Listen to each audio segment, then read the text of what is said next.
ठीक है भाई, तो स्टार्ट करते हैं हम क्वेश्चन नंबर 9 हमारा। क्वेश्चन नंबर 9 क्या कहता है? क्वेश्चन नंबर 9 देखो, 9 में क्या बोला है? जोश एंड जीवन वर partners in a firm during the year ended 31 मार्च 2022। जीवन withdrawal 5,000 per month starting from 30/6/2021, मतलब 30 जून से इसने स्टार्ट किया निकालना, एंड में निकालना हर बार। ठीक है, the partnership deed provided that the interest on drawing will be charged 12% per annum. The average number of months for which interest on जीवन total drawing will be charged, मतलब एवरेज मंथ निकालना। अच्छा, एक चीज़ लेके बता दो तुम्हें, उसके बाद तुम्हें ये चीज़ समझ में आ जाएगी क्वेश्चन में क्या बोल रहा है। देखिए, अगर मुझे इंटरेस्ट ऑन ड्राइंग निकालना है किसी का भी, इंटरेस्ट ऑन ड्राइंग, ठीक है, अगर किसी की भी चार्ज करनी है, अब मान लो मैं बिगिनिंग का लेके चलता हूँ कॉन्सेप्ट। अगर बिगिनिंग का कॉन्सेप्ट लेके चलूँ मैं नॉर्मल सा, तो बिगनिंग में फॉर्मूला क्या था? टोटल ड्राइंग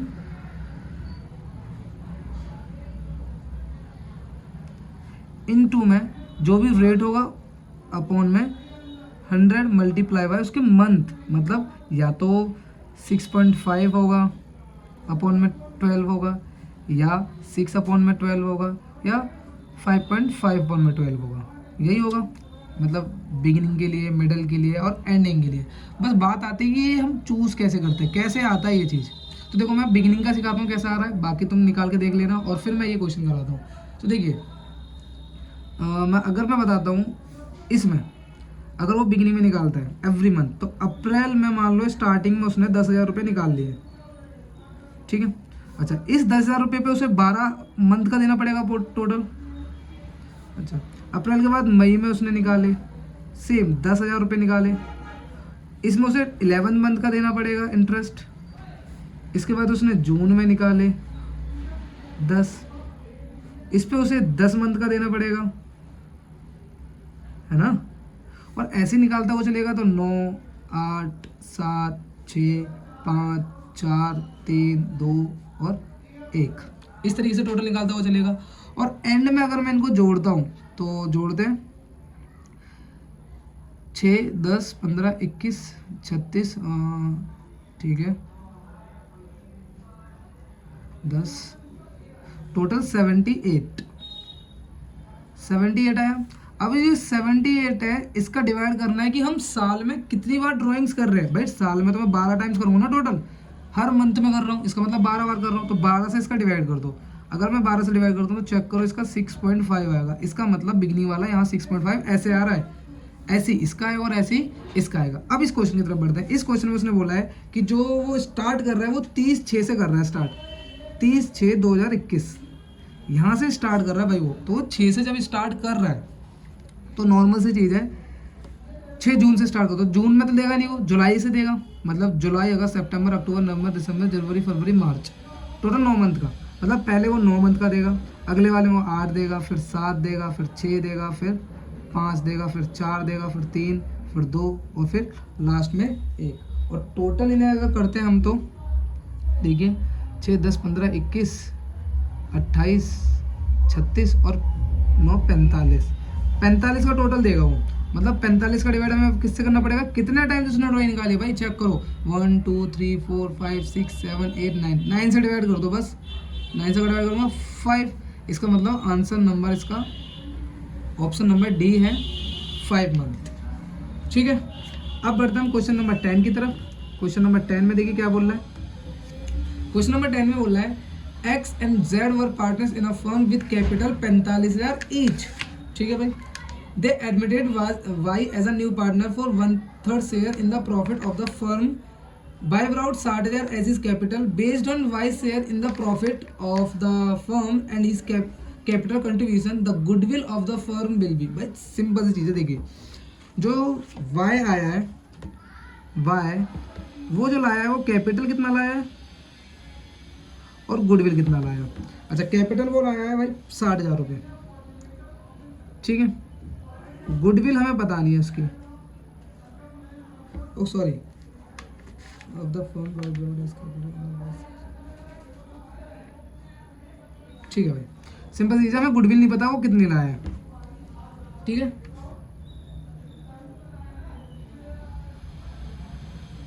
हमें टोटल फर्म की गुडविल पूछी है उसने कि टोटल फर्म की गुडविल कितनी होगी। हमने कहा ठीक है चेक करते हैं। अच्छा, इसने जब फर्म की गुडविल पूछ ली, इसका मतलब यहाँ पर जो कॉन्सेप्ट लग रहा है वो आ रहा है हिडन गुडविल का। और एडमिशन वाली हिडन गुडविल, एडमिशन वाली हिडन गुडविल का सिंपल सा एक लॉजिक है, देखते हैं। देखिए सबसे पहले टोटल फर्म गुडविल निकाल लो, कैसे निकलेगी वही तो बात करेंगे हम, कैसे निकलेगी। तो उसके लिए देखो क्या करना है, नॉर्मल सी चीज़ है, टोटल कैपिटल निकाल लो ऑफ फर्म। फर्म का कितना कैपिटल होना चाहिए। अच्छा, जो न्यू पार्टनर आ रहा है उसने बोला है कि जो अपना कैपिटल ला रहा है ना वो 60,000 का, वो अपने शेयर के हिसाब से ला रहा है। इसका मतलब जितना भी टोटल फर्म का शेयर होगा उसका वो अपना शेयर ले आया कैपिटल का। तो अगर मुझे टोटल कैपिटल निकालनी है फर्म की, तो 60,000 का अगर मैं उसके शेयर से उल्टा कर दूं मल्टीप्लाई, देखो नॉर्मल सी बात है, अभी करके देखेंगे। देखो 60,000 का उल्टा करूँगा तो 1,80,000, इसका मतलब 1,80,000 फर्म की गुडविल होगी टोटल। अच्छा, अगर मैं 1,80,000 का चेक करूँ, 1/3 करूँ तो ये तो चीज़ 30,000 बचेगी ना, सॉरी 60,000 आएगा ना, काटो इसे 60,000। तो इसका मतलब 60,000 वो अपने शेयर के हिसाब से लाएगा। तो टोटल फर्म का 1,80,000, टोटल फर्म की 1,80,000 होनी चाहिए। अच्छा है कितनी, तो total capital of partner, partner की टोटल कैपिटल कितनी है भाई, वो निकालनी पड़ेगी हमें। तो निकालते हैं टोटल कैपिटल पार्टनर की, ठीक है। तो चेक कीजिए, देखिए हमने ये निकाला था, क्वेश्चन में रख देता हूँ यहाँ पे। ये देखिए टोटल कैपिटल पार्टनर की कैसे निकलेगी, तो क्वेश्चन में दे रखा है ए की कैपिटल कितनी है, बी की कैपिटल कितनी है। तो चेक कीजिए, क्वेश्चन पढ़िए, जिसमें ए की कैपिटल दे रखी है 45 और बी की भी 45। तो ए की 45, बी की भी 45 और सी जो लाया है वो लाया है 60,000। तो टोटल 1.5 लाख रुपए। तो मतलब फर्म की कैपिटल है 1.5 लाख, होनी चाहिए भाई 1,80,000। तो हिडन गुडविल आ गई ना। और हिडन गुडविल कैसे निकलेगी, टोटल फर्म कैपिटल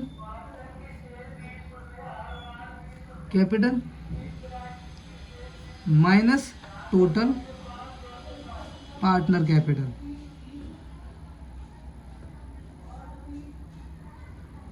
अब माइनस कर दो, तो 1,80,000 फर्म की होनी चाहिए थी, बट है कितनी, सिर्फ 1.5 लाख है फर्म की। तो जो 30,000 का इसके बीच में डिफरेंस है जो काम कर रहा है, that is the power of goodwill. मतलब पावर है एक जो गुडविल है काम कर रही है। इसका मतलब ऑप्शन नंबर इसका जो है, क्वेश्चन किधर गया, option number C D and A, जिनका ओल्ड रेशियो ये था।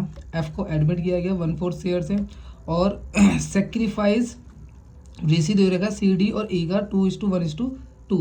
उसने बोला न्यू का, सी का न्यू शेयर निकालो। हमने कहा ठीक है भाई निकालते हैं।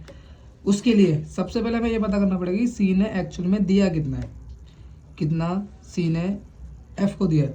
तो C's given share to F, F को उसने कितना शेयर दिया चेक करने के लिए नॉर्मल सी बात है कि सी का शेयर कितना था, पहले का शेयर था 5/10, पहले का हमें मतलब ही नहीं वैसे तो। हाँ, एफ का शेयर कितना है, एफ का शेयर है 1/12, जिसमें से उसने कितना सेक्रीफाइस किया, उसने 2/5 रेशियो सेक्रीफाइस किया है, ए ने इसको पे किया है। तो इसका 2/5 कितना निकलेगा, दोनों को निकालने के लिए मल्टीप्लाई करेंगे तो 2/20, इतना सी ने सेक्रीफाइस किया है अपने शेयर का, ठीक है। तो सी का रिमेनिंग शेयर निकालने के लिए नॉर्मल से क्या करना है, सी शेयर, उसका शेयर निकालने के लिए 5/10 में से 2/20 माइनस कर दो, तो 10 में से नॉर्मली 8/20। अगर इसको मैं काटूंगा तो देखो 4 10 2 5, मतलब 2/5। ये इसका आंसर होगा। इसका मतलब option number A, option number A इसका आंसर है। ओके, क्वेश्चन नंबर 12 की तरफ चलते हैं। क्वेश्चन नंबर 12 में देखिए क्या बोल रहा है। क्वेश्चन नंबर 12 में बोला है KC limited took over office furniture 90,000, office equipment 1,80,000 from JC limited and its liability 20,000 for a purchase consideration 3,60,000। The payment of JC limited was made by issue of 9% debenture of 50 each at the discount of 10। The amount to be debited to discount on issue of debentures account will be. मतलब उसने normal से बोला discount जो दिया है ना वो amount कितनी होगी। हमने कहा ठीक है भाई, पहले चेक कर देखो, पहले एंट्री नॉर्मल सी क्या होनी चाहिए। अच्छा एक चीज़ चेक कर देखिए, जो जो चीज़ लाया है एसिड्स, अगर तुम्हें याद हो डिवेंचर का चैप्टर, तो एसिड्स वो कितने कितने लाया है, तो देखते हैं 90,000 फर्नीचर लाया है, वो फर्नीचर 90,000 का लाया है। ऑफिस इक्विपमेंट 1,80,000 का लाया है, ऑफिस इक्विपमेंट 1,80,000 का लाया है, ठीक है। जब उसे पे करना पड़ता है, परचेज कंसिडरेशन कितना है, 3,60,000, और लाइबिलिटी कितनी हमें पे करनी है उसकी, तो उसने लाइबिलिटी बोला है, लाइबिलिटी पे करनी है हमें 20,000 रुपये से। तो अगर मैं क्रेडिट साइड देखूँ तो 3,80,000 टोटल हो रहा है, बट अगर मैं यहाँ पर देख रहा हूँ तो यहाँ पर सिर्फ 1,80,000 प्लस में 90, 2,70,000 ही हो रहा है, ये 3,80,000 हो रहा है, 2,70,000 मतलब 1,10,000 का कुछ ना कुछ बचा हुआ है, और जो 1,10,000 का डेबिट साइड कुछ बचता है दैट इज गुडविल, तो ये गुडविल का पैसा है। अच्छा 1,10,000 उसे पैसे का हमें मतलब नहीं है, बट डिस्काउंट की बात कर रहा है, तो 3,60,000 टोटल पैसे दिया कंसिडरेशन 3,60,000। अच्छा देखो ये टोटल उसको पेमेंट करनी है, उसके बदले में उन्होंने शेयर इशू करे हैं। शेयर कितने की इशू किए हैं, 50 रुपये की, लेकिन भाई 50 के शेयर इशू तो किए तो 50 से डिवाइड तो कर दूंगा, बट डिस्काउंट भी तो है तो डिस्काउंट माइनस कर दो, तो एक्चुअल में 3,60,000 डिवाइडेड बाय 40, तो अगर मैं काटूँ तो आंसर 80, 9,000 शेयर, 9,000 शेयर्स इशू किए होंगे उसे मैंने, और 9,000 के हिसाब से अगर मैं देखूँ तो डिस्काउंट कितना है, डिस्काउंट देखो तो 10% है, डिस्काउंट 10% है, तो 9,000 के हिसाब से मल्टीप्लाई करो डिस्काउंट का, सिंपल सा बता रहा हूँ, 9,000 का मल्टीप्लाई 90,000, इसका मतलब 90,000 डिस्काउंट पर लॉस हो रहा है उसे, बस यही निकालना था, सिंपल सा, ठीक है। तो सबसे पहले तुम्हें फाइंड आउट करने पड़ेंगे कि शेयर्स कितने की हैं, शेयर्स के बाद जहाँ तुमने शेयर्स फाइंड आउट कर लिए, जैसे ये शेयर्स है या यहाँ डिवेंचर है या शेयर है, डिवेंचर उसने कितने इशू किए हैं 9,000 उसको, तो 9,000 के हिसाब से उसने 10 रुपये डिस्काउंट दिया था, 10 के हिसाब से निकाल लिया नॉर्मल सा 90, ठीक है। तो क्वेश्चन नंबर आई होप ये समझ में आ गया होगा, अगर नहीं आया तो मुझे कॉमेंट में बता दें, मैं दोबारा समझा दूँगा इसे। क्वेश्चन नंबर इसका सेकेंड पार्ट भी दे देगा एक, हाँ इसका ही सेकेंड पार्ट है, उसे भी हम चेक करते हैं क्या है, तो वो आगे देखते हैं। इसके सेकंड पार्ट में बोला उसने राजा लिमिटेड परचेज मशीनरी 25 लाख रुपए। अच्छा मशीनरी उसने खरीदी 25 लाख रुपए की, ठीक है। उसके बाद the payment to Sharma limited was made by issue of equity shares of 10 each at the premium 25%, मतलब सिंपल सा देखो, मशीनरी खरीदी 25 लाख की, भाई परचेज कंसिडरेशन भी इतने का बन गया, फिर मतलब सिंपल सा 25 लाख उसे पेमेंट तो करनी पड़ेगी ना मुझे, तो सिंपल सी चीज़ है, 25 लाख के बदले में मैंने उसे क्या इशू कर दिए, शेयर इशू कर दिए। बट शेयर इशू कितने के शेयर हैं, तो अगर हम नंबर ऑफ शेयर्स निकालना है, number of shares find out करने हैं, तो नॉर्मल सी बात है जितना उसका हमारे ऊपर कर्जा है, तो कर्जा 25 लाख का ही तो है, उसका डिवाइड कर दो कितने में मैंने शेयर इशू किए। देखो शेयर तो 10 रुपये का था, इशू किया उसका 25% प्रीमियम भी ले रहा हूँ मैं, इसका 25%, तो एक्चुअली में तो ये होने वाला है ना 2.5 लाख, सॉरी 25 लाख, एक मिनट, 25 लाख अपॉन में, देखिए इसका 25% अगर मैं निकालूंगा तो इसका 25% आएगा 2.5 प्लस 10 12.5, तो टोटल 12.5, और अगर 12.5 का इससे मैं डिवाइड करता हूँ तो इट विल बी लाइक, करके देखते हैं, 12.5 25 दो बार में 2 लाख, तो 2 लाख डिवेंचर शेयर्स इशू किए होंगे,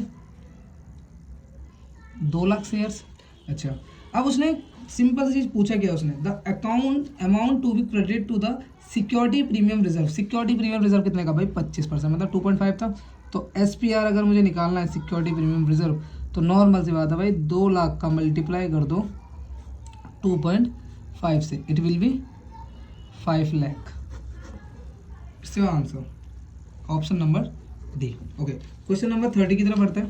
क्वेश्चन नंबर 13 में देखो क्या बोला है, क्वेश्चन नंबर 30 में बोला है interest on bearer debenture is paid to be a person who procedure the interest coupon attach to sub debenture such debentures. Okay, पहला वाला ऑप्शन सही है। दूसरा देखते हैं, where debenture are debentures which can be transferred by way of delivery and the company does not keep any record of the debenture holder. हाँ भाई बिल्कुल, जो देखो जो ट्रांसफर किया जाता है ना वाया डिलीवरी, उसका डिवेंचर होल्डर का कोई भी रिकॉर्ड नहीं रखती है कंपनी। सिंपल चीज़ है, मतलब दोनों सही है। अच्छा, अब ऊपर पढ़ते देखो जो ऑप्शंस में पहला बोला है assertion A is correct but R is incorrect. नहीं, ये गलत है, ऐसा कुछ नहीं है। आर इज इनकरेक्ट, मतलब दोनों सही है, तो इसे हटाओ। ऑप्शन नंबर बी में जाना, देखो both assertion A and R is correct but R is the not the correct explanation of assertion. नहीं भाई, उसकी एक्सप्लेनेशन बिल्कुल सही है, मतलब ऑप्शन नंबर सी है इसका, क्योंकि डी तो है ही नहीं। ठीक है, तो ऑप्शन नंबर सी, तो 13 का ऑप्शन नंबर सी। अब आता है 14 की तरफ। क्वेश्चन नंबर देखो 14 में क्या बोल रहा है भाई। क्वेश्चन नंबर 14 में बोल रहा है, क्वेश्चन पढ़ते पहले बोल रहा है, read the following hypothetical situation and answer question number 40 to 50 on the basis of given information. ठीक है, पहला, on 1 April 2022 Zaira limited issued 5000 8% debenture of 100 each at the premium 5%, redeemable at premium of 10% after 3 years. ठीक है, तो normal सी चीज़ है। उसने ये बोला है, क्वेश्चन बता देता हूँ मैं, 5000 डिवेंचर इशू किया है, 8% डिवेंचर। ठीक है, 100 के हिसाब से इशू किया, बट 5 रुपये प्रीमियम ले रहा है वो, तो ये इशू का है। बट जब वो रिडीम कर रहा है, रिडीम भी वो क्या कर रहा है, प्रीमियम पे ही कर रहा है, 10 रुपये की प्रीमियम पे। ठीक है, मगर ठीक है भाई। अब पहला क्वेश्चन बोलते हैं, the total interest due on debenture for year ended 31 March 2023 will be, मतलब टोटल इंटरेस्ट निकालना भाई। सिंपल सी चीज़ है, 5,00,000 डिवेंचर थे, 100 का मल्टीप्लाई कर दो, टोटल एक्चुअल में वैल्यू पता चल जाएगी कितनी होनी चाहिए, तो 5 लाख रुपये। 5 लाख टोटल वैल्यू मिलने वाली है, जिसका इंटरेस्ट पे करना पड़ेगा हमें। इसका इंटरेस्ट कितना है, जो सामने दे रखा हो वो इंटरेस्ट होता है 8%। तो अगर इसका मैं चेक कर दूँ तो 40, तो 40,000 क्या होगा मेरा आंसर, होगा answer number A, option number A. अच्छा, इसका 15वां क्वेश्चन देखते हैं। तो 15वें क्वेश्चन में क्या बोला इसने, loss on issue of debenture account will be debited by which of the following amount. मतलब जो लॉस हो रहा है भाई, लॉस तो रिडम्पशन का हो रहा है ना, डिवेंचर मेरा 5 ही है, मल्टीप्लाई कर दो 10 से, तो 5 का अगर मैं 10 से मल्टीप्लाई करूँगा, ये रिडम्पशन का है ना, रिडम्पशन का। और जो रिडम्पशन पे मेरे को पैसा पे एक्स्ट्रा करना पड़ रहा है, वो मेरे लिए लॉस होता है, तो इसका मल्टीप्लाई करो 50,000, 50,000 will be answer, option number C. Is it clear? I hope सबको क्लियर होगा ये। ठीक है, क्वेश्चन नंबर 16 की तरफ चलते हैं। क्वेश्चन नंबर 16 देखते हैं। क्वेश्चन नंबर देखिए 16 में क्या बोल रहा है। क्वेश्चन नंबर 16 में बोला उसने, BB limited forfeited 4,000 shares of 10 each for non payment of final call of the 5 per share. मतलब नॉर्मल सी चीज़ है भाई, जो उन्होंने फॉरफिटेड किया है ना, वो उसने 4,000 शेयर्स किए हैं, जो 5 रुपये के हिसाब से उसने पे नहीं किया। तो 4 के हिसाब से 5 देखो तो 20,000 रुपये पे नहीं किए। अच्छा, एक्चुअल में 4 के हिसाब से अगर मैं चेक करता हूँ तो 10 रुपये के हिसाब से 40,000 मिलने चाहिए थे। यही है, 40,000 मिलने चाहिए थे मुझे, सिर्फ और सिर्फ 20,000 मिल गया और 20,000 मुझे नहीं मिले, जैसे मैंने फॉरफिटेड कर लिया। ठीक है, क्वेश्चन बोल रहा है इसने, the minimum amount per share at which these shares can be reissued will be. ऐसी मिनिमम अमाउंट बताओ जिस पर ये शेयर्स दोबारा से रीइशू किए जाते हैं। अच्छा, यहाँ चेक करो, देखो 10 का शेयर था, 5 की पेमेंट नहीं मिली, बचा कितना 5।